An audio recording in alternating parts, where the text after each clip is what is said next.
Deer বিয়াস আসসালামু আলাইকুম। মাছ চাষি ভাই বন্ধুরা, আশা করছি সকলেই ভালো ও সুস্থ আছেন। তো বরাবর মতো আপনাদের মাঝে হাইব্রিড মাগুর মাছের নতুন আরেকটি ভিডিও নিয়ে হাজির হলাম। আজকের ভিডিওতে হাইব্রিড মাগুর মাছ পুকুরের চাষ নিয়ে কিছু গুরুত্বপূর্ণ আলোচনা করব। অবশ্যই ভিডিওটি ফুল দেখার অনুরোধ রইল। তো ভিউয়ার্স, আপনারা স্ক্রিনে যে মাছটি দেখতে পাচ্ছেন এটি কিন্তু বড় সাইজের অরিজিনাল চকলেট কালার হাইব্রিড মাগুর মাছের পোনা। তো ভিউয়ার্স, আপনারা স্ক্রিনে যে মাছটি দেখতে পাচ্ছেন এটি কিন্তু বড় সাইজের চকলেট কালার অরিজিনাল হাইব্রিড মাগুর মাছের পোনা। আপনারা যারা হাইব্রিড মাগুর মাছের পোনা সংগ্রহ করতে চান কিংবা আমাদের কাছ থেকে দেখে শুনে এসে সরাসরি মাছ ক্রয় করতে চান, তারা আমাদের স্ক্রিনে দেওয়া নাম্বারে যোগাযোগ করে বিস্তারিত জেনে কিন্তু এই হাইব্রিড মাগুর মাছের পোনাগুলি ক্রয় করতে পারবেন। আমাদের কাছ থেকে আপনারা শতভাগ গ্যারান্টি সহকারে মাগুর মাছের পোনা ক্রয় করতে পারবেন।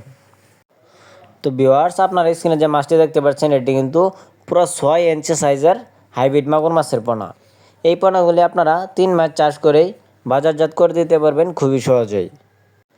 এই হাইব্রিড মাগুর মাছের পোনাগুলি রাক্ষসীয় জাতীয় মাগুর মাছের পোনা। এরা যে কোনো খাদ্য খেয়ে বড় হয়ে থাকে।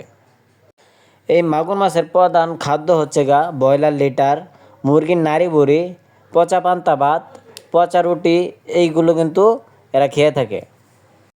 তো ভিউয়ার্স, সেই ক্ষেত্রে কিন্তু হাইব্রিড মাগুর মাছ চাষ একটি লাভজনক উদ্যোগ।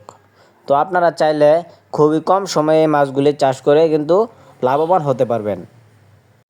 এই হাইব্রিড মাগুর মাছের পোনাগুলি আপনারা 2.5 থেকে 3 মাস চাষ করেই বাজারজাত করতে পারবেন।